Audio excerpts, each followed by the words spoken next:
goes. Alrighty, well, hello everyone. Welcome to another edition of 1+1, your place for inconvenient truth-telling and myth-busting. On the show, so honored by the first-time guest, we welcome Alan Freeman.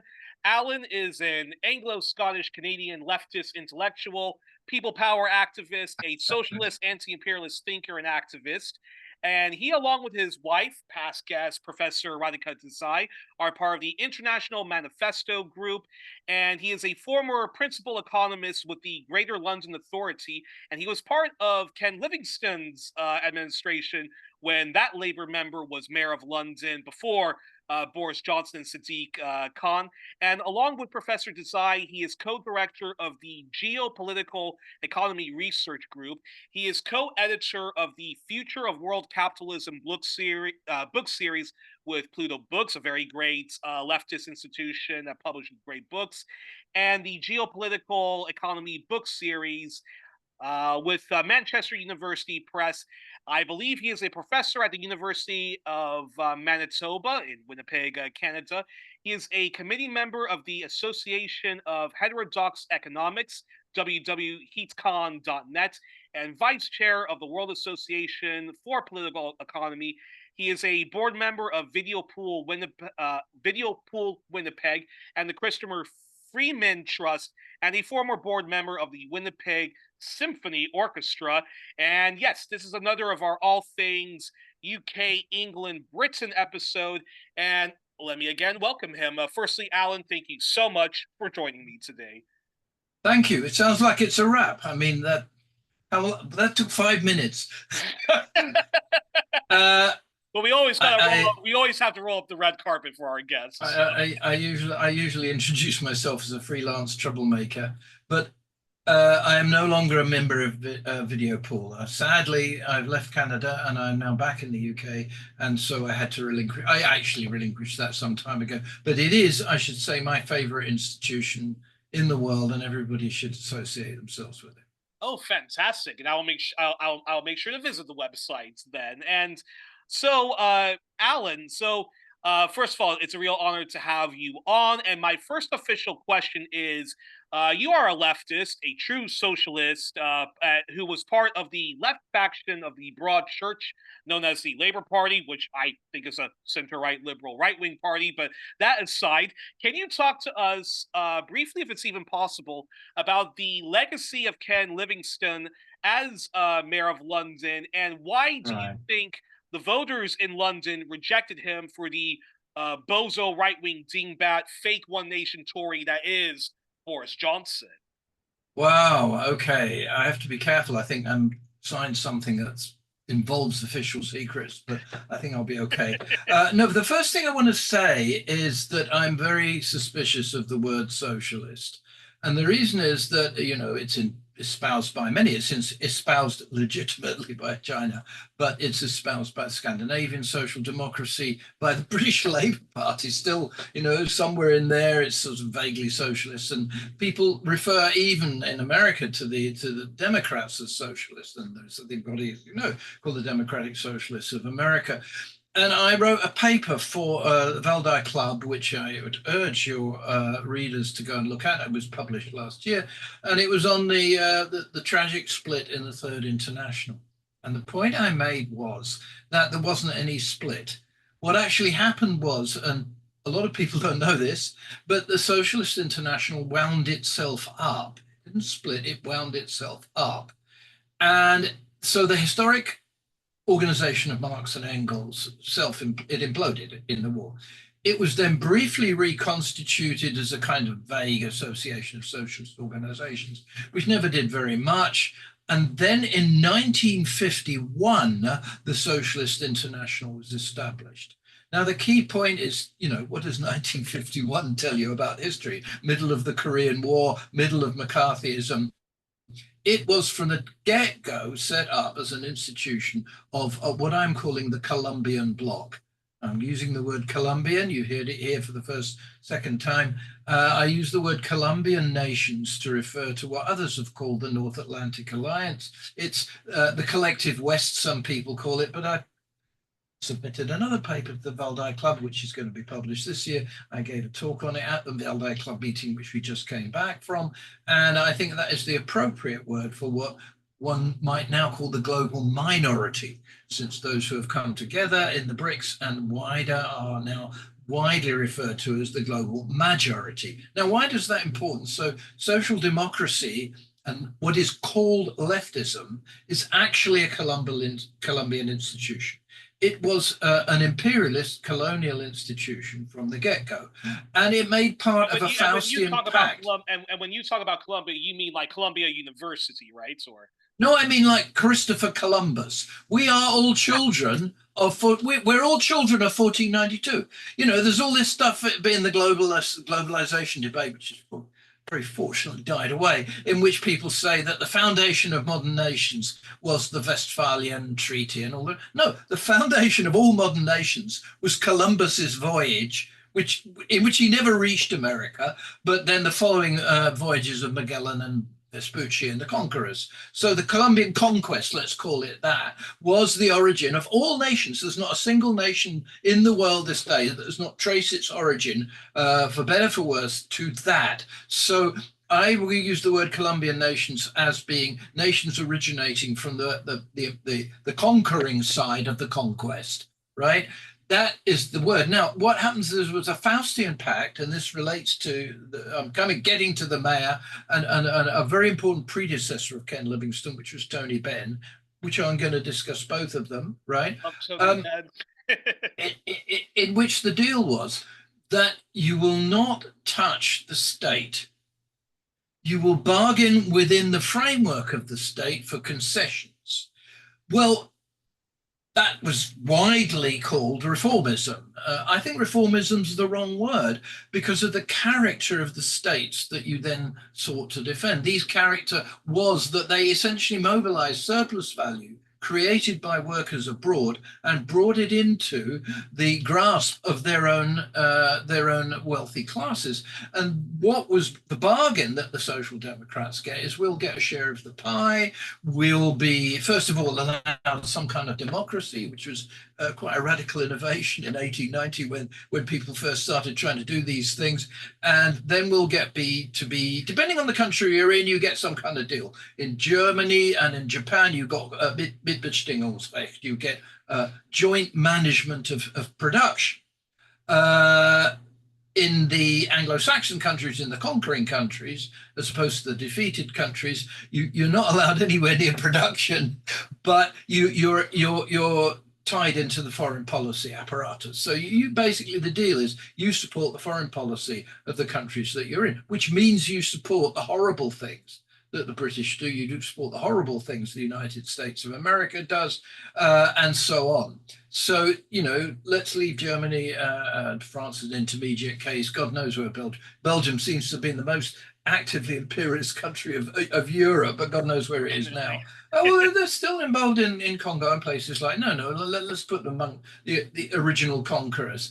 But I'm particularly talking about, you know, the Anglo-Saxon countries, which retain a division of the world in which, you know, they have bases everywhere, which they code share, right? You know, think of Diego Garcia, what's going on in the Malvinas and so on. That's all about jointly patrolling the seas and the skies. So that's the deal. And the British are part of that deal. They're an intimate part of what Case van der Pijl calls the North Atlantic ruling class. That's what they are. Now, there is another tradition in British politics, which is very important, which starts with a guy called Wilkes, actually. There was a big slogan in the 18th century, I think it was, for a candidate called Wilkes, who was basically represented the democratic tradition of British politics. And he said he was not about socialism. He was about democracy. He was about saying that the structure of the state is deeply, of the British state particularly, is deeply corrupt. It's directly run by a small elite which we call the establishment. We don't call it the deep state. Well, some people call it the deep state, but you have to understand the British establishment, which lies behind the Conservative Party, to work out what this beast really is. And Wilkes was the archetypal anti-establishment candidate, and people would take to the streets under the slogan Wilkes and Liberty. Now, that tradition was recreated by a wonderful politician called Tony Benn. And I wrote a biography of Tony Benn. And Tony Benn made the transition from being the son of Ernest Benn, bookmaker, not bookmaker in Britain means somebody who makes bets, but he actually printed books. And he wrote a book called, which I have on my shelves, called Confessions of a Capitalist. And Benn was appointed. It's absolutely fascinating, this whole thing. He was not descended from an aristocratic family, but from a capitalist family, which was fonized. You know, in Austria, when you want to make somebody an aristocrat, you give him a fon. So Ernest Benn, was put into the House of Lords in the war. Why was he put in the House of Lords in the war? Because the British need to recompose their classes and unite them under the banner of fight the Nazis. And the Labour's showing was so pathetic after what it did in 1928. They had to invent a whole series of peers. And then you had this distinction in Britain. It's a long digression, but it's very important to understand it. It's part of the whole monarchic system, right? Because I'm also a Republican, in which you have hereditary peers and life peers. Now, if you're a hereditary peer, your descendants are also peers. So Tony Benn became a peer by being the son of a capitalist who was incorporated into the British state in order that the British could conduct a united war effort. A lot of Labour peers were constructed. I don't think Ernest was a Labourite, but somehow he got in anyway. Now, Tony then launched in the 1960s a very important campaign, which is, he said, I wish to renounce my peerage and stand as an MP. But I respect the verdict of the people. And he was not allowed to. So he fought a long series of famous men and finally was allowed to stand. And then he became energy minister. Now, he didn't start off on a left-wing trajectory. This is the key thing. But as he encountered the problem of democracy in Britain, he found that Britain was secretly governed by its Mandarin civil servant class, acting in direct cohorts and direct relation with the establishment. And he started working with worker shutdowns and worker occupations during the post 1974. There was a big wave of factory closures and they were occupied. So he radicalized. He became left wing. He became a socialist through the path of democracy. Now, therefore, the opposition to this, pro-establishment socialist international tradition in the Labour Party comes from two places. The first is what's called blue Tories. The blue Tories were ones who said, we're not giving up on the welfare state. This is our promise to the working class. You're going to get a health service, you're going to get free education, you're going to get good wages, and even quite right-wing people like Healy, although he started as a radical, spawned a layer of right-wing but pro-working class MPs. Benn came from a different tradition. I think Livingstone did too. Livingstone arose from the tradition that was created by the predecessor governing organisation of London, which was called the Greater London Council. And the Greater London Council was a very interesting body because it was not directly elected. It brought together people from many municipalities. Excuse me, just give my coffee. And he emerged as the leader of this. And the leader meant that his representativity was given by the fact that he was appointed by the council.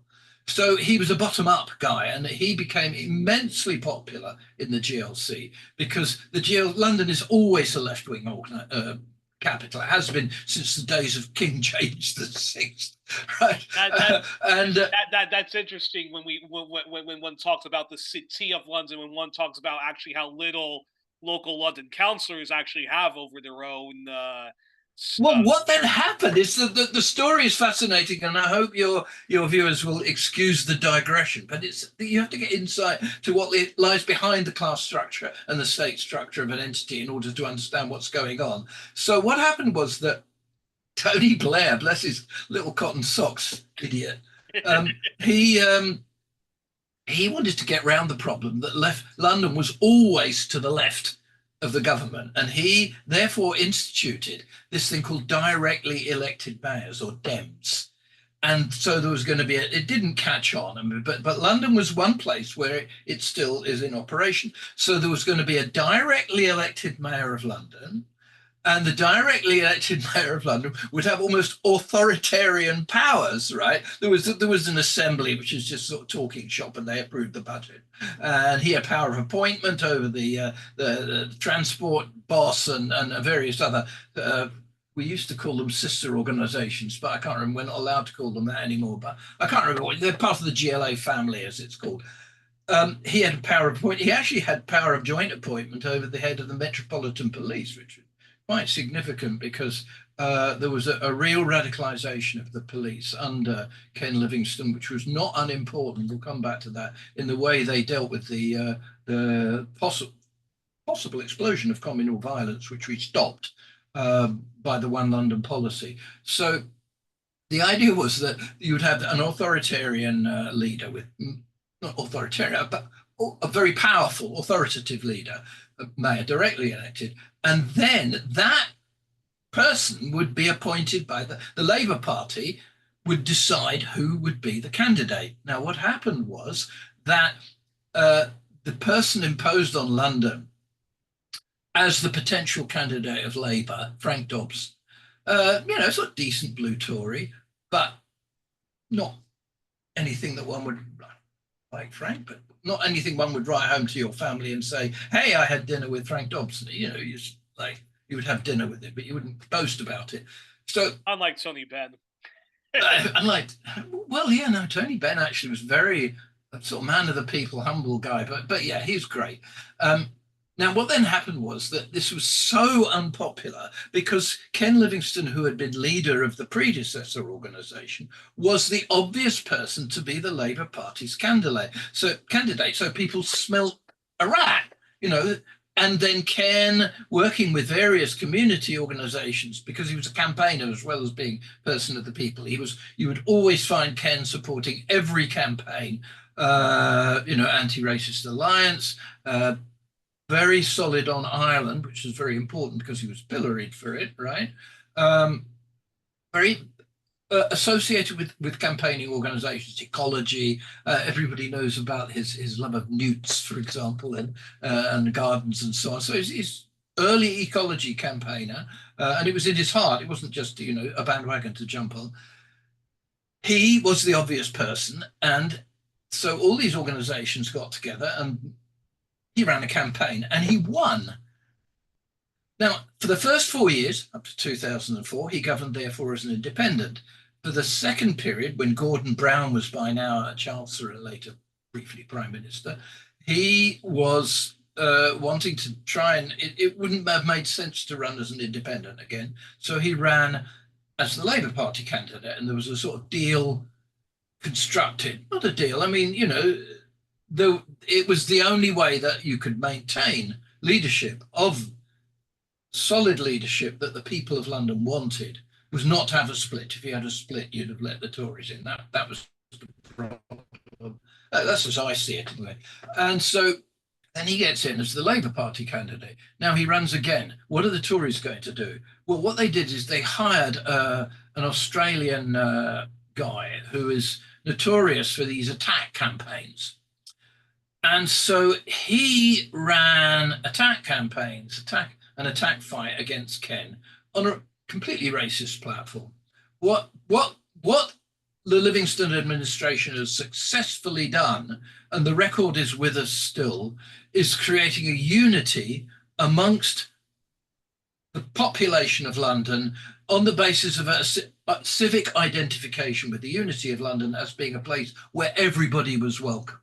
Everybody was included. One London was the slogan. And when the very serious terrorist attack took place, 7/7, just before, just after we actually succeeded in having the Olympics based in London, which was due to the attraction of the One London campaign. The French were the front runner. There's a little story which is told by a Canadian guy who does stuff about advertising, where he was on the inside while this was being discussed, who would have the Olympics.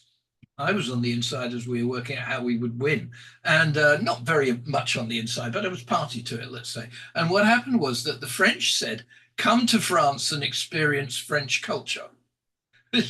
We said, come to London and experience your own culture. World in one city.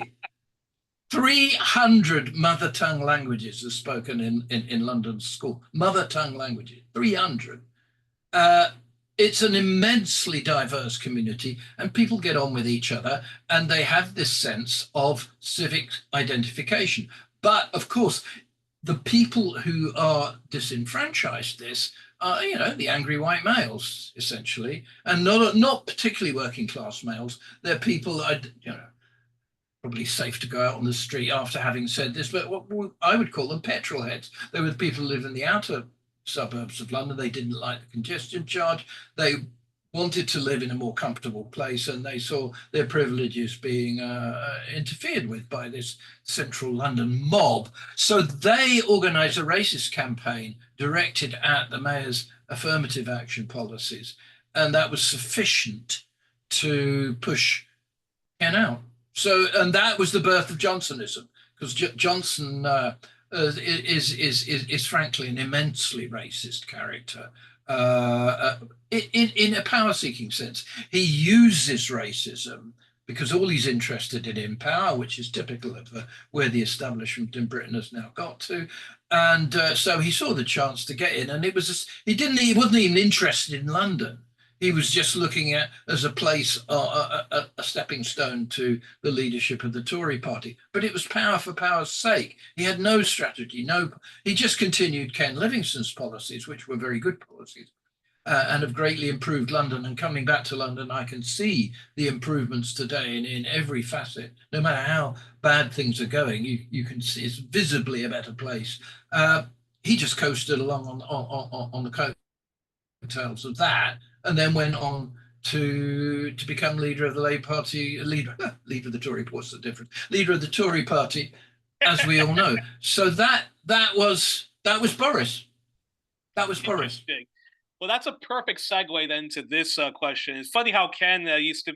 Funny because when I followed Ken Livingstone, I thought of him as being kind of like Harold Wilson, too centrist for his own good, too loyal to the Labour Party. But of course, he was often called Red Ken by the Daily Mail, the Sun, and so forth. And I think the fact that he actually backed Jeremy Corbyn's leadership, for me, it proved that, actually, no, he actually is a very he actually is a very left-wing person, but he has to operate within the machinery that is the Labour Party, which I don't think is I would even describe the Labour Party as a center-left party. I would describe them as, at best, center-right liberal.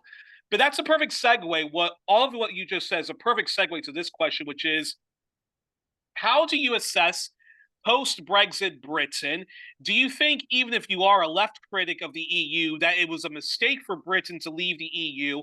And why do you think Jeremy Corbyn, who was a lifelong leftist critic of the EU, I mean, his mentor and comrade in Parliament was Tony Benn, who I think was the best prime minister the UK never had and the best Labour leader that the Labour Party never had.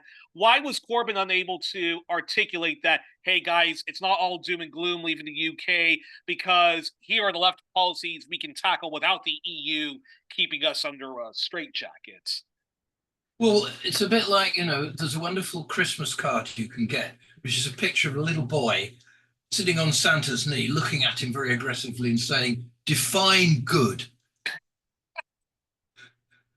So, what did Brexit achieve? Well, the crucial thing is it was an economic catastrophe. And Britain has been, that was basically what my book is about. And there was a electronic reprint, which people can get, which Pluto brought out, an update. It's an economic catastrophe because Thatcherism did not fix the fundamental problem of Britain, which is its own capitalist class does not invest in British production. It's the most financialized economy, outside of Bahrain, I should think. It's all but an Usher haven, but with 60 million people living here, if you include Scotland. So the problem is that because they've not been investing, if you make a graph of the course of growth of GDP growth, it just goes down like that. And there's a little blip with Thatcherism because the Big Bang opened something. then it carries on going down. If you look at investment, it's exactly the same. So the long run crisis of the British economy, which has been going since 1974, is driven by the drain of capital out of investment into overseas investment, into banking and mining and all this kind of colonial stuff. Now, to overcome that, you basically have to overcome the historic origins of the British state, which social democracy is not going to do. Oddly enough, the best people placed to do it might very well be some fucking future Tory, but that's by and by. You have to get rid of this. In a certain sense, Thatcher had a go at that with the Big Bang. She was against it, but you can't overcome it, as Trump is going to find out, with minor fiddling. And you can't overcome it by replacing one undemocratic state with another undemocratic state. You have to replace it with a democratic state, which genuinely responds to what the people themselves want. And Corbyn articulated that. The question really to ask is why was he so successful, even though he didn't actually win? He was successful because he articulated what British people, by and large, feel is just right, which is that, we should have the health service, we should have decent wages, we should have a just and equal society. And he articulated that notion of equality, which is central to the notion of democracy. So it was very non-divisive, it was very unifying, and people just felt this is right. It struck that John Wilkes, in my opinion, popular, not populist, but democratic sentiment, which runs quite deep in Britain, not just because of its historical origins, origins in the British working class, Hobbes and all that, but also because Britain has been populated by waves of immigrants since 1948, since Windrush. And these layers of immigrants have all had to fight for their position in society. There have been riots, there have been racist murders, there's been continuous mobilizations, but there's a sense that they're here to stay and they're accepted. There was a poll, I think how long ago it was now, about 10 years, as to the most popular dish in England, in Britain. Vindaloo.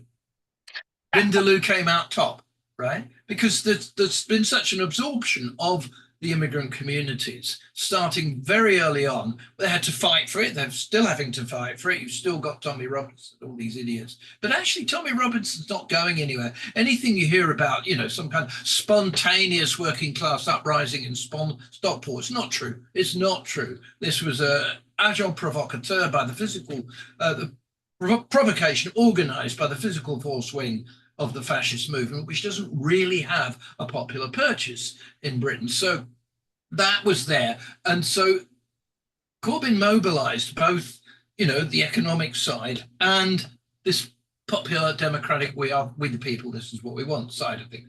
Where Brexit comes in is, and we now have the Boris Johnson stuff, that Cameron never expected the referendum to come out in favour of Brexit. So the Tories were then adrift. They're not a beached whale. There's a whale looking for a beach.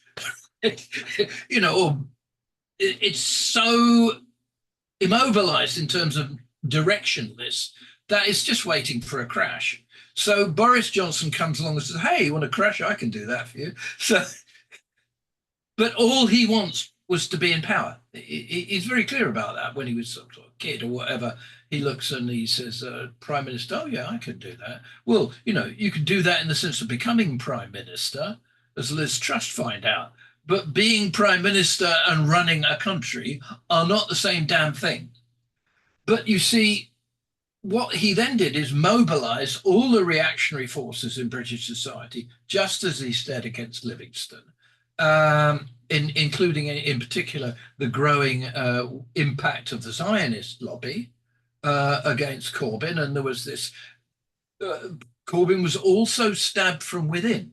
You've got, there's now videos well established that the Labour Party leadership, which is very integrated into the establishment, even more now, basically was fighting Corbyn. So Corbyn was the leader of a party which had mobilised against him, and he has this amoral, power-hungry prat running the Tory party who will stop at nothing, has no scruples. So then, So faced with that combination, he did actually lose. So a quick follow-up question then to that is, do you think even if Jeremy Corbyn had articulated a left exit the way Tony Benn did, even if he did call BS to the non-existent anti-Semitism crisis, which was never there, especially because most of the people who were accused of anti-Semitism were actually Jewish anti-Zionists. So even if he did call BS to that campaign and campaigns like Tony Benn, it's not all doom and gloom leaving the European Union, he would have still been sunk because of the power of the British press and the opposition to him by the Blairite right-wing faction of Labour, as well as the disgruntled white working class who still believe in all of the nonsense that leaving the European Union is going to usher in an era of socialism and all of that stuff. Or well, there's a lot of tropes in there, not all of which I would go along with. I mean, let's take the idea that Manchester, the red so-called red wall, is made up of white workers. It's not. I mean, there's this integration of immigrants into cities like Bradford, Luton, Manchester, and so on, which is part and parcel of English culture. So it's not as simple as that. There's an alienation of working class people from the Labour Party, and that alienation is a result of the neoliberal policies that they've followed since 1974. So people are basically just irked. They say this is supposed to be a socialist party, but it's not behaving in a socialist way. They rallied around him for that reason, and the alienation now expresses itself in quite right-wing forms because of the destruction of attempted destruction. We can talk about how far that's gone because there's a bound back. But that destruction, the absence of the left, it's a well-known fact of history. If the left is gone, people go to the right. Working class people go to the right because they're so disillusioned and pissed off with the way that the country is being run. They'll say, I'll vote for anything rather than, Trump voters. Many Trump voters voted Trump simply because they were so disgusted with Biden that they couldn't stomach another vote for him. It doesn't necessarily mean they endorse everything Trump stands for. Now, the same thing happens. It was the disgruntlement. I think this is a bit controversial because not all my left-wing friends agree with me, but I think that Jeremy Corbyn failed sufficiently to articulate the wide popular sentiment to be part of Europe. Being part of Europe was not unpopular. The problem was that he didn't articulate it. He was halfway between. He adopted formulas between Lexits of Tony Benn and EU left reformism of Yanis Varoufakis. Yeah, I mean, don't forget, Ben was around at a previous period in which the issue was not leaving Europe, but joining it. That's what you've got to remember. And he was the opponent of Edward Heath, who was the leading pro-Europeanist, because he said this is basically aiming to consolidate NATO and consolidate, as he saw it, Britain's vassalage to the United States of America. So Tony Benn's opposition to EU was internationalist. That's the key thing. It wasn't articulated in terms of British needs. But British people, by the time they'd been in Europe for some time, got a degree of very important protection from the trade union protection legislation and so on, and also being able to travel and so on. Not unimportant. They were, especially amongst young people, the general sentiment was Europe's okay. There's problems with it, but we should be in. Now, Jeremy Corbyn did adopt the slogan Remain and Reform, but the balance in terms of the presentation between Remain and Reform was seen as hesitation, seen as ambiguity. And his leadership, his advisory team had a notion, which I think this is fair to say, you can interview some of them and they can come back and tell me what rubbish I'm speaking, but they had a notion which I think is utterly false, which is that Britain outside Europe could make a deal of its own on the international stage. So, maybe using the Commonwealth, really go with China. No, once you, that's the other thing. Once you take Britain out of Europe, looking at it in an internationalist way, you end up a vassal, you end up the 52nd state, you end up a vassal of the USA, which is what has now happened. No, I think that what Jeremy Corbyn could have done is articulated that you're going to exchange a master which you don't particularly like for an even worse master from whom you'll get absolutely nothing and who is fucking over everybody in the world. He didn't articulate. I mean, exactly my points, because the Blue Labour folks, these are the Paul Emberbys of the world and so forth. Even the guy who ran Labour Leave, they would often, and people like George Galloway, they would often say, we don't need a European Union, we can leave without a deal, we could go to WTO rules. To which my criticism of that is, okay, you may say that the European Union is a neoliberal institution, but wait until you get a load of the World Trade Organization. That's neoliberalism on steroids. So. Well, maybe WTO was intended to be a neoliberalism on steroids, but let's put it this way: the USA does not like the success that China is having within the WTO, and actually the tables are now completely turned. It's the Chinese who are saying free trade belt, belt and rail initiative. Trade is a good thing, managed if you like, but and it's the protectionists are all the Americans now, so that's all turned around. Well, then that's a perfect segue then to this question, which is, how do you assess then the domestic socio-economic legacy, briefly, of the Blair Brown Witch Project, but later, you already mentioned him, David Cameron, followed by Theresa May and Boris Johnson? Well, one of the difficulties, what is a legacy when the entire monarchy has just given up and gone and partied? There is no legacy because Britain is now leaderless. There is nobody who has a strategic orientation for what should be done with the economy. Blair, Brown had some sort of strategic orientation. It was the wrong one because it couldn't recover from this crisis of investment, for which you need a very large increase in state investment and some quite draconian controls over the movement of capital, which is key, because Britain is very vulnerable to the flow of inflows and outflows of capital. You need measures which the British establishment as a body would reject. And that means you need, if you're going to, Wilson was the last person who made any attempt to fight it. You need to have a very strong movement, but you don't get that from anyone, not from the left or from the right. So all you get is people clinging on to power. So Boris Johnson was the first manifestation of this. I mean, I wouldn't say his predecessors were entirely uninterested in strategy. The problem was the lack of brain cells. But if you look at Starmer is an emergency measure taken by the British state.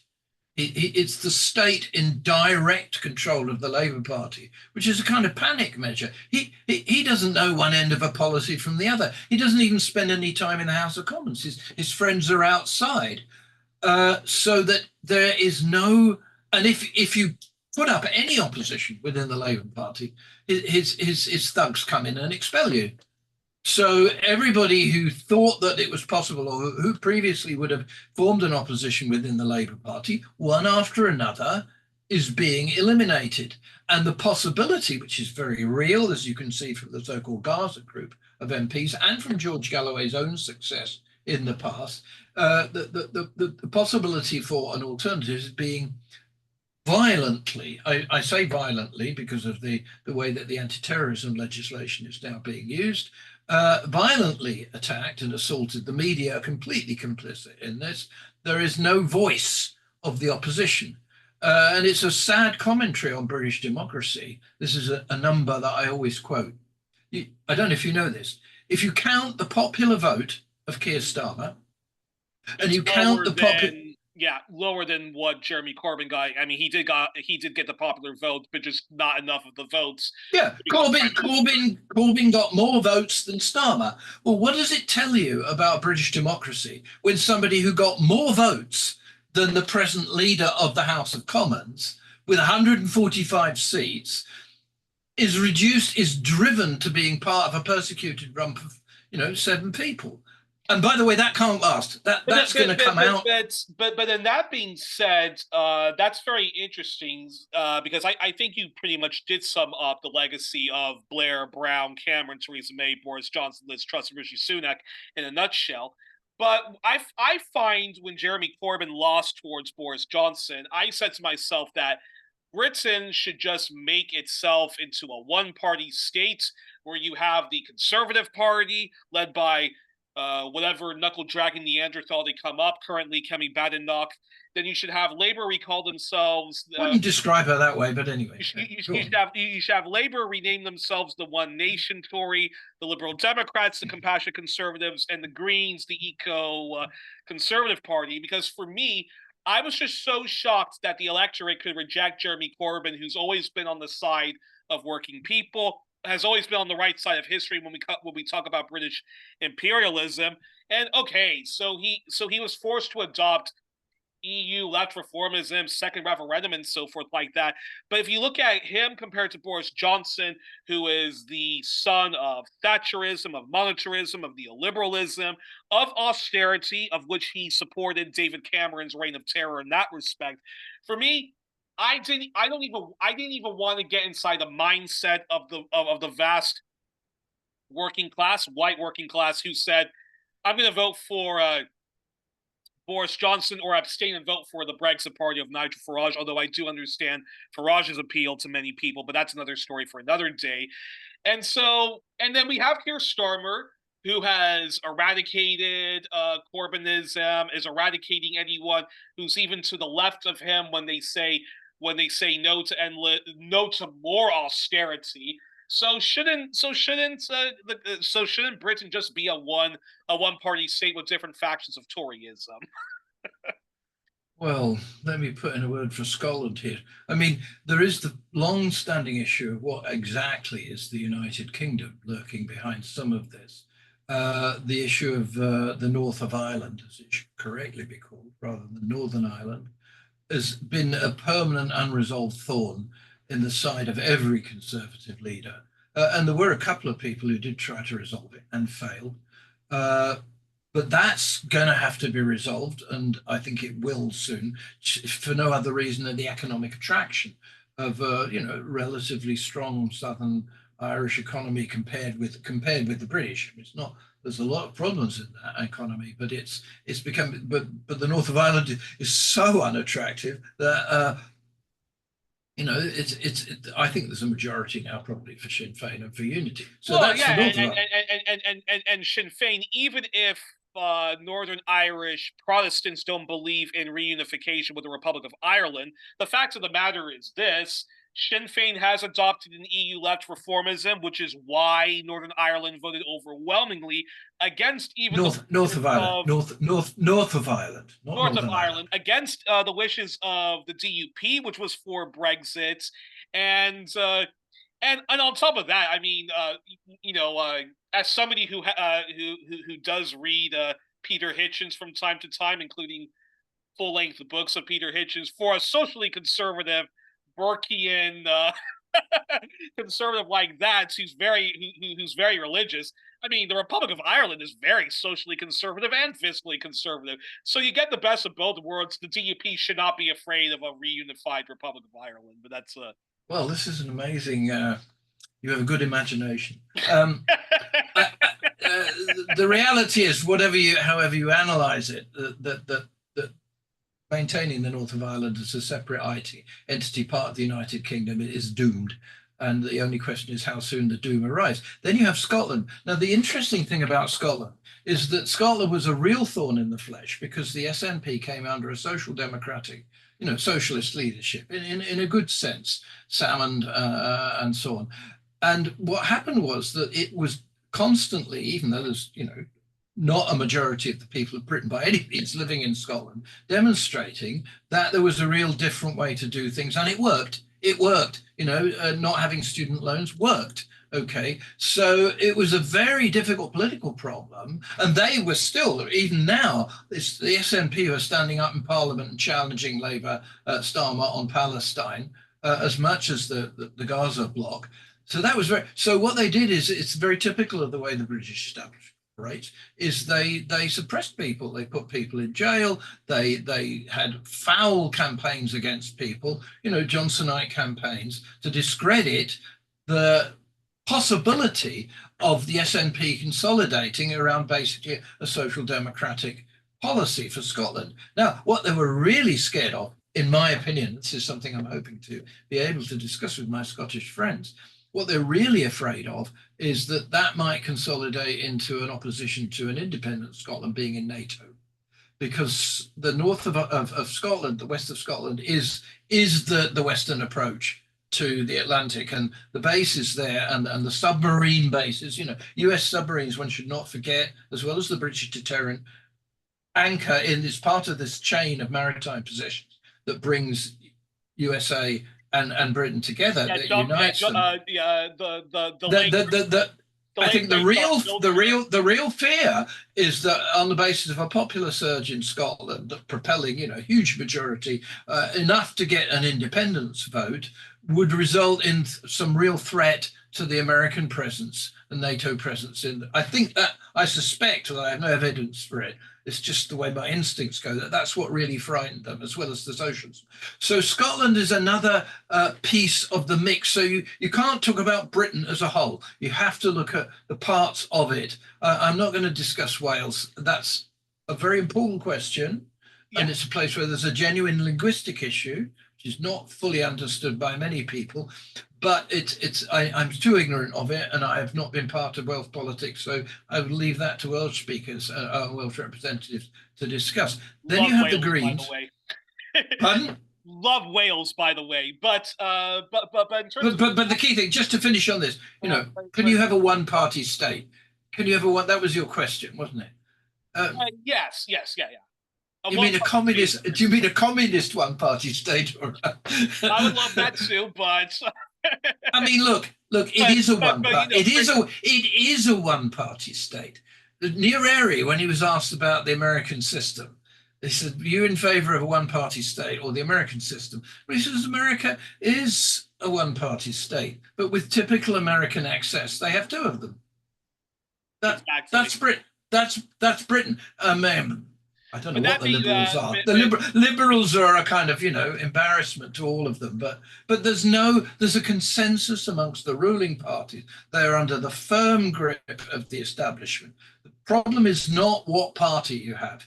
It's that the state itself is, sort of a colonial. It's a very weird institution, the British state. It's not like European states at all. It was not founded in any revolution. Cromwell still sits outside the House of Parliament. Good luck to him. But, they buried that. Well, the Whigs took it over because it was too early to be part of any genuinely big capitalist movement. So it's a very corrupt state. It's a state in which elitism absolutely dominates all attitudes. It's a colonial racist state. It just disguises it. They do it behind closed walls. And it's a very powerful state, has a lot of money behind it. It's part of the NATO. It relies on the US connection via NATO. It relies on that partnership being being Robin to the USA's Batman. So you have to do something very serious about the British state. So I don't think it's a question of parties. Well, that's a perfect then segue to this, which is yeah, that's a perfect segue to this question. What can we expect from the Labour Party under Keir Starmer? And do you think, given all we've just exchanged, that it's long overdue, the British left, the true socialist, Marxist-Leninist, Trotskyist, eco-green socialist, and the unions, because the unions are still wedded to the Labour Party, God, I don't know why, across the board, abandon the Labour Party in hopes for a new party like Transform, or even existing parties like the Green Party of England and Wales. And their sister party in Scotland is also for Scottish independence and was in coalition with the SNP until they wrongly had a falling out. So I'm curious for a response to that. Well, I've had many discussions with comrades and friends from different organisations, different parts of Britain, including the North Ireland, about this. And I think that it's one is looking at the wrong place if you ask what kind of leadership we've got and what can emerge. You need a leadership. but the leadership, the key thing is you have to look at what the class is doing. That's what Marx and Engels always looked at. They said, what is the state of consciousness and organization of the working class? Now, I think the state of organization and consciousness of the working class has made some quite remarkable strides in past years. If you think in my lifetime, in my late lifetime, it was impossible to conceive of black leaders of the trade unions. That boundary has been. You now have a black leader of the Tory party, right? So that boundary has been crossed. Okay. You have a move in the trade unions to organising the unorganised. And I was present when that was taking on, and that's a very decisive step because it's a move away from Labour aristocracy. Admittedly, some of the unions are very right wing, but there's a recognition that you don't just represent the privileged white males. Perhaps it's one of these things where what is it? It's the proof of the pudding is not in the eating, but there's a consciousness there that's not right. And also, and also, I'm told by Laura Miles, who was a lifelong education unionist. I was told by Laura. People should get her fantastic book about trans liberation. That despite everything you hear in the British press and amongst a few bigoted left wingers, the unions are across the board actually very, very queer friendly, including the T in LGBTQIA plus. So, and they've been pushed into it. I'm not saying this is because we have a glorious trade union movement. I'm saying it's a proof of the level of consciousness of the working class that it is almost imposed on its trade unions a recognition of that kind of necessity to integrate people who are traditionally marginalized, just out of the pure recognition that that's where your strength comes from. Your strength comes from uniting people without discrimination, not from dividing them. So that's kind of instinctively absorbed by very important layers of the working class. You have now, I think, the number of people who came on the streets in defense of Palestine was 1 million. 1 million. Overturned a home. Overturned the Vietnam War votes and the pre-Iraq War demonstrations. Comparable in size with the Iraq War demonstration, because that was the precursor of the real mass demonstrations, was when you get 1 million people on the streets of London, it's a social force, it can't be stopped. And they overturned the Home Secretary. For the working class to scalp a Home Secretary is an unparalleled achievement. And the police, I could go on for a long time about the police because I think it's very complex. It's not like in the USA. I've been in anti-racist struggles in which the police have been completely divided, and you've found that coppers on the beat can be, I'll be pilloried for this, but can be a source of support. The community policing strategy, which is doesn't separate. It's been rolled back now, but it's not as simple. The police are very important, and above all, they're pragmatic. So they recognize that banning a demonstration when 1 million people are about to arrive in the city is the dumbest thing you can do, because if you actually ban it and stop the organizers organizing, then all the crazies take over. So it's the worst possible thing you can do. So even pragmatically, never mind whether I'm not saying the police are friends of the working class, and I don't want to be quoted that way by my critics, but there's a kind of, it's an achievement to overturn a Home Secretary. Now, then another thing which I think is very, very indicative of this, Tommy Robinson just hasn't got any popular support. People really have to understand this, because the right wing are playing it up. This is a white working. No, look. Well, I also think, all due respect to my comrades in England, that I also think I was part of a huge demonstration against Tommy Robinson, xenophobia, Palestine solidarity, trans solidarity, because of course it was the month of Pride.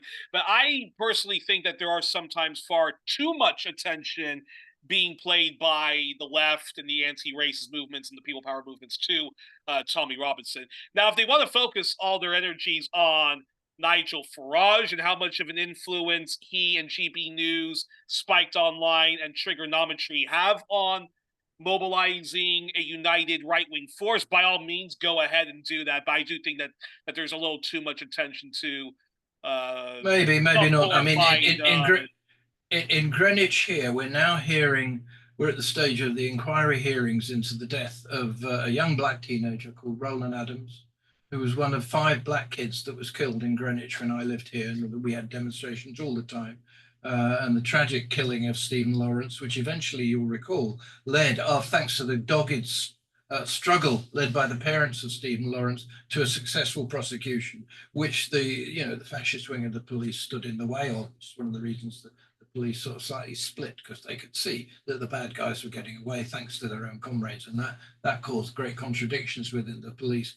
That is still ongoing, and the idea that we should have stepped back and said, oh, it's just black killings. No, it was the whole community mobilized, and it was correct to mobilize, because when you're attacked in that sort of way, you have to respond. That injury to one is an insult to all. Yet one black kid die, you're all going to go down. So that was very important. Now, Dagenham, I was going to refer to.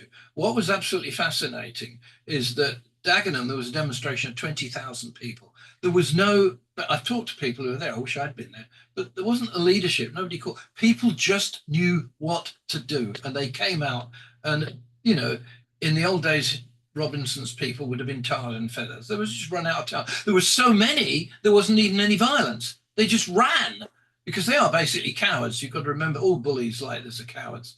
But for the sheer way of numbers, and in other places as well. That's what I mean by working class consciousness. There's a historic knowledge which comes into play when things like this happen, when things that are going on in Gaza go on, people respond. They have a gut response to it. Now that is there, and I think that represents the opinion of a portion of the working class, which is vastly greater than what you see in Parliament. So you don't see it. It's an alliance of people who can hardly know whether to pay the electricity bills or the heating bills. People are fed up with the brutality against, their neighbours, their black neighbours, or their Indian neighbours, or their Chinese neighbours. They're fed up with it. They don't like what they see in Gaza. They have no voice that articulates it, but they're there. Now, we're at a very unusual movement in British politics, because the election was called before the left could unite and organise itself around a programme. And Galloway made this call, what we need is a new party, but new parties are not created. All attempts I've seen to declare new parties into existence, like Podemos or whatever, they fail. The movements like that come about organically. No, I'm not saying it's spontaneous, but there are steps along the road to unite people who are not united, who don't agree with each other, and have to encounter each other and discuss things out. But the basis for a parliamentary alliance that would genuinely represent this group on a much larger scale is there, both in the working class consciousness and in some of the emerging young leaders who have, if I had a hat on, I would take it off to them. And if they're listening to this, I would say, I salute you. Please keep on. There are many people with you. So there is hope, and there's the basis for the Constitution. And it's the same in the United States. In the United States, I've been working with Jill Stein's party, which, again, represents, if you look at the results in Dearborn, you look at the polls amongst Muslims, where Jill Stein actually polled more votes, more opinion votes than Kamala Harris. Something big is going on, and it has to crystallize, and it has to organically bring itself into existence through what I would call sensible politics of unity, not allowing labels to stand in the way of working together. And I'll finish on one point on this. That's why I'm nervous about labels like Trotskyist, like ecological, eco-social. These are labels that intellectuals put on things. I'm sorry, but that's what it is. The issue is, what are you doing? What are you doing? Are you for justice? Are you for equality? Are you for human rights? That's what it's about. And then people who come at it because they've been fighting on a particular issue, good luck to them, whether it's ecology, climate change, stop oil, queer rights, trans rights, whatever. You've been fighting, in a necessary place where a fight has to be waged, but you may come across people who are not yet convinced of your cause, or who are worried about some of the things you do, and you have to work out how to work together. So I would avoid the labels and say, now if people begin to see what they can do in common despite their differences and form a political alliance based on that, then I think the way is it could be very hopeful. I'm going to skip this question about Thatcher and ask you this because, as an Anglo-Scottish Canadian and internationalist, I have to ask this question, which I don't believe I got the chance to ask last time around, or certainly wasn't answered directly. But which is, what do you think it's going to take for the U.S. left, people power movements of major causes, be it climate change, climate justice, racial justice, anti-imperialist, anti-settler colonialism, and historic Palestine, feminists, queer liberationists, and the working class whites and working class of all colors to show more urgent solidarity to Native Americans, Indigenous Hawaiians, and Indigenous Alaskans, the way the Canadian left shows urgent solidarity to the Indigenous people of Canada, or New Zealand demonstrates to its Maori people. What will it take for the left in Australia and the US and the wider public to show more urgent solidarity to the Indigenous people of the US and Australia? Take about 500 years at the present rate of progress. I mean, the left is completely blind in Canada to the struggle of Indigenous people.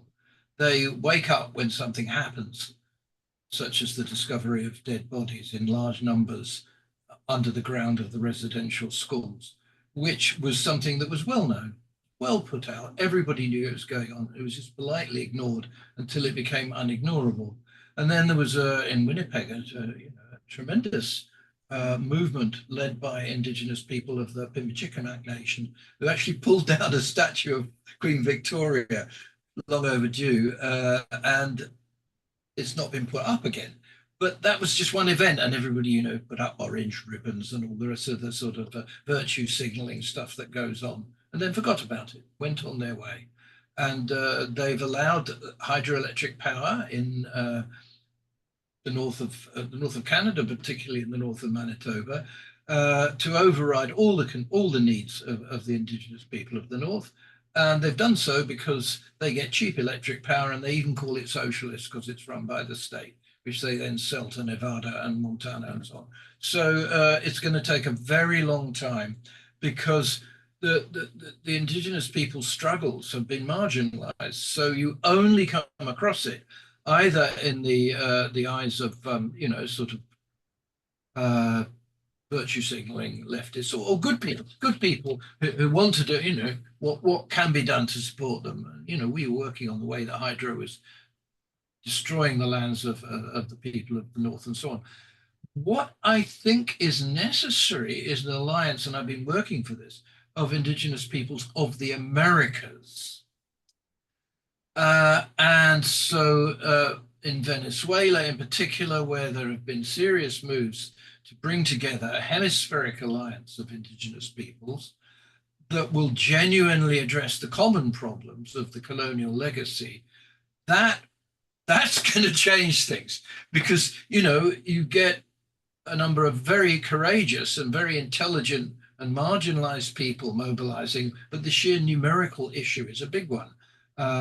It doesn't change the consciousness of the white liberals. When you find that, hang on, Venezuela is against you, and Cuba is against you, and Brazil is against you, and Colombia, and Bolivia, and then you say, oh, and Nicaragua, and Honduras, and El Salvador, and they are overwhelmingly, and Mexico now, a very interesting place. Then you think twice. Then you think twice. So I think what's necessary is a hemispheric alliance of Indigenous people. That would, the Simon Bolivar project realized, and don't forget Haiti, the alliance between the Black peoples of the Caribbean, which is very real in the Caribbean and Venezuela. It's very well understood. There's a historic association between Bolivar and, the liberator of Haiti. When that comes to fruition, that will make people wake up. I'm going to turn the light on and make one more point. Sure, go right ahead. And while you're doing that, I'll just say that, yeah, I also agree with the calls of my friend Dr. Alfred Desires, who says we need not just a Native Lives Matter movement, but we need a global Indigenous solidarity movement from both parts of Turtle Island to Hawaii to Alaska to Canada to Latin America, and of course Australia and New Zealand, and of course the Sami people, and one cannot forget the Roman people. You have to set right the historic injustice of the Columbian voyages, which is it constructed the Americas as an imperialism complete with hinterland in one go, like a Christmas present, right? And the American people of the Americas have been living with that ever since. And justice will come to the world when the equality of Latin and Caribbean America and North America comes to be recognized by all. But unfortunately, that will be imposed by the people of the South. I don't know if you ever go to Lisbon. And we also owe, globally, we all owe a huge debt to Haiti, which we have constantly thrown under the bus. Toussaint Louverture, Simon Bolivar they worked together. Those movements worked together. Just one last thing: if you ever go to Lisbon, if you ever go to Portugal, go to the museum of the victims of Salazar. Because a very interesting thing happened in Portugal, which is that it overextended itself in Angola and Mozambique to such an extent that the army radicalized. Now, I'm not saying that's going to happen. But the army came back and said no more. They had the Carnation Revolution, and some of the generals became the most left-wing of the subsequent leadership of Portugal. And I said in an interview I did with an Italian, the Città Futura, Bernardeschi, he said, what's the best way, what's the best hope of getting socialism in America? I said, lose a war. I mean, that's it. I'm not, don't report me on this, don't jail me for saying I support killing American people. No, if through their own stupidity, and this is what the Vietnam War did, it's through their own stupidity, the American military fails to hold back the lunatics, then its people will become part of recognizing how unreal the neocon project is. And you can already see that with people like Scott Ritter, people like Wilkerson and so on. I'm not saying the whole US Army is going to become a force for progress. You never know. But losing wars has a big effect on thinking. Exactly, and the late great John Pilger showed that in The Quiet Mutiny, and Dar Jamal showed that in his books where he covered U.S. military resistance to both Iraq and Afghanistan. And what we can do is hasten that. If we can bring together the anti-war sentiment with the desire for natural desire for justice and equality that permeates many peoples in Western Europe, we can shorten the life of this horrible, destructive world regime that we're now living in, and I think a transition to a relatively prosperous peace for everybody is certainly realizable in your lifetime, and given all the drugs I'm taking, hopefully realizable in mine. One can only hope. Alan, before I let you go, we usually end the show doing the questionnaire that was done by Marcel Proust, later popular French broadcaster, the late Bernard Pivot, and my hero, the late great James Lipton of Inside the Actors Studio. It's your turn to do this before you enjoy the rest of your Thursday or Wednesday evening. Anyways, so let's go. First off, Alan, what is your favorite word? My favorite word? Yeah. My favorite word, radica. Oh, that's so effing lovely. What is your least favorite word? That's what came to my mind. My least favorite word, I think currently Starmer is pretty high up there. What turns you on emotionally, psychologically, or spiritually? What does what? What turns you on emotionally, psychologically, and spiritually? Oh, philosophy, without a shadow of doubt. If you don't think, you're not human. Then what turns you off then? Which, by the way, rules out a lot of the people I don't like. They don't think. Then what turns you off? What turns me off or on?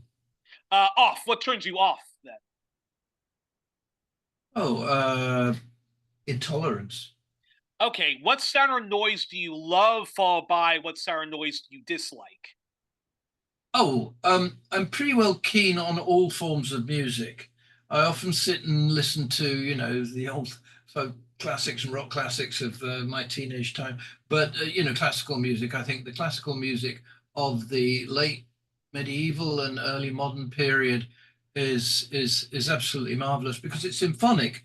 And the reason I like symphonic music, same as jazz, is it's people working together to create something. So it sounds marvelous.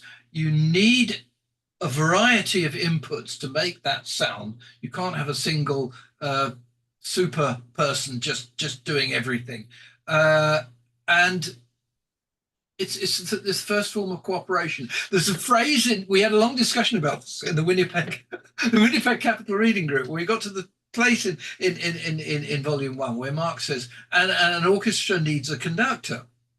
And I had been working with orchestras for some time. I was on the board of Winnipeg Symphony Orchestra. I knew the musicians said, no, you don't need a conductor. You just play, right? Now, the conductor does contribute something, but it's not what Marx says. It's not the function of coordination. What the conductor gives is a creative vision of where we're all going.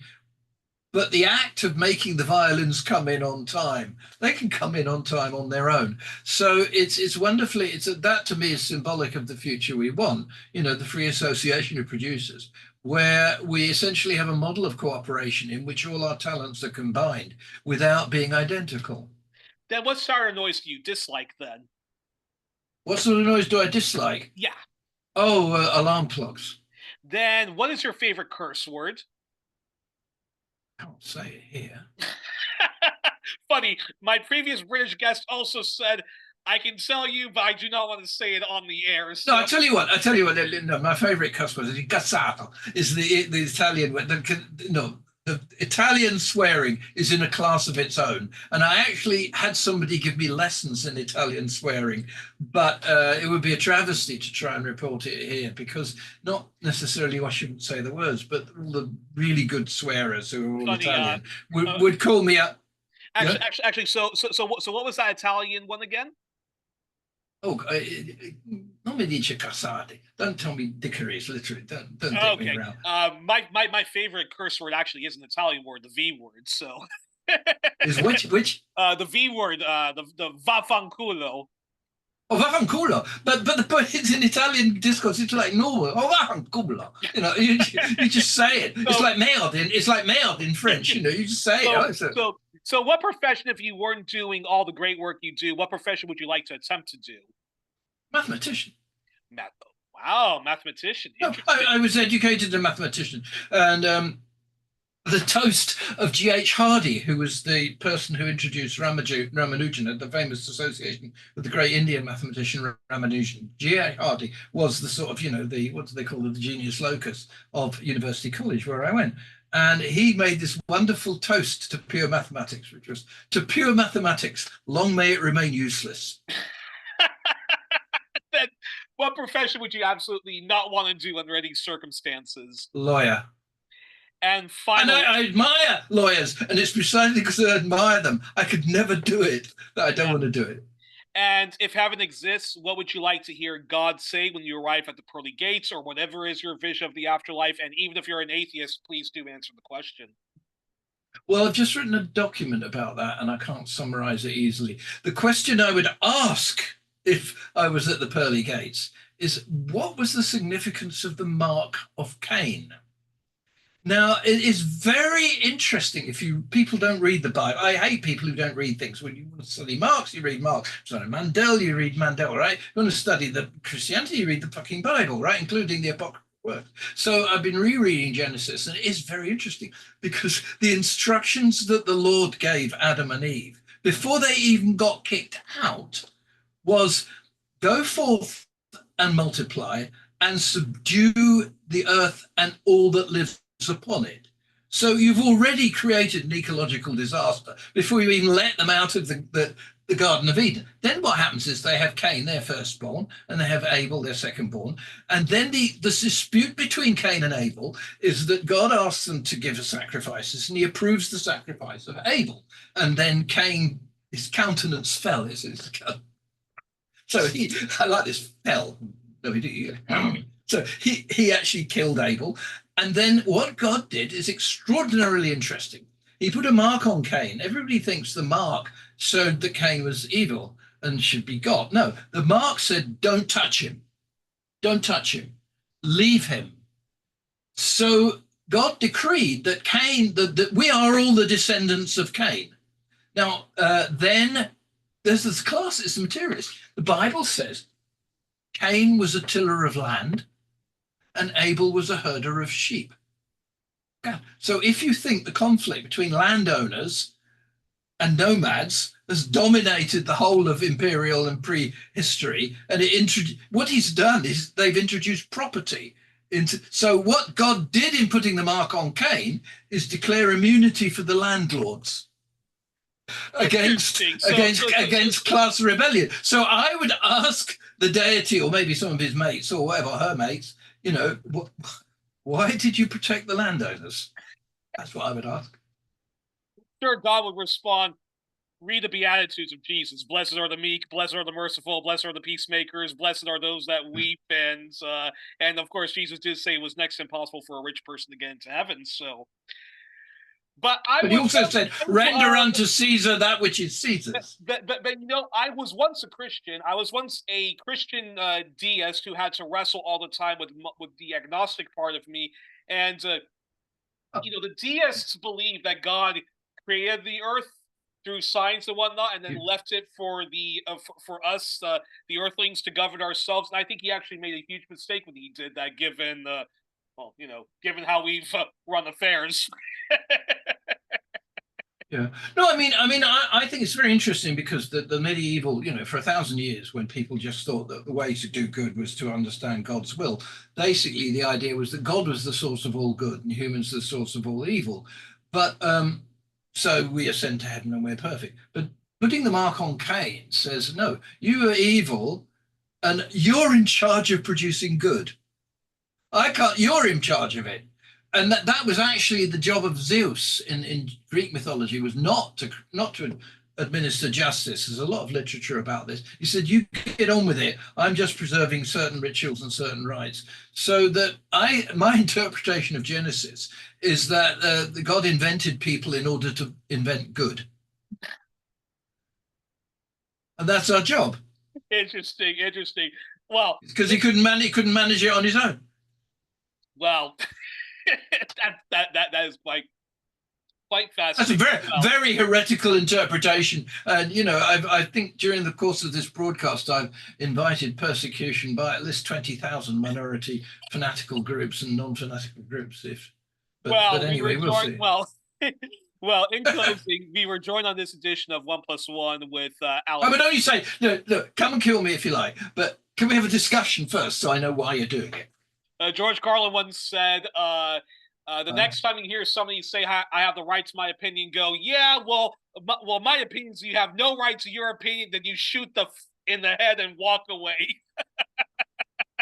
Well, we were joined on this edition of 1+1 with Alan Freeman, an Anglo, a Scottish-Canadian leftist intellectual, people power activist, socialist and anti-imperialist thinker and activist. And again, he, along with his wife, past guest, the wonderful Professor Radhika Desai, are part of the International Manifesto group. He is a former principal economist with the Greater London Authority and was part of Ken Livingstone's administration. He is co-director of the Geopolitical Economy Research Group. He is co-editor of the Future of World Capitalism books series with Pluto Books, and the Geopolitical Economy book series with Manchester University Press, and is a professor at the University of Manitoba, Winnipeg, Canada. He is you're no longer part of Video Pool, but you're still part of the World Association of Political Economy. Yep. And still part of the Christopher Freeman Trust, and a former board member of the Winnipeg Symphony Orchestra.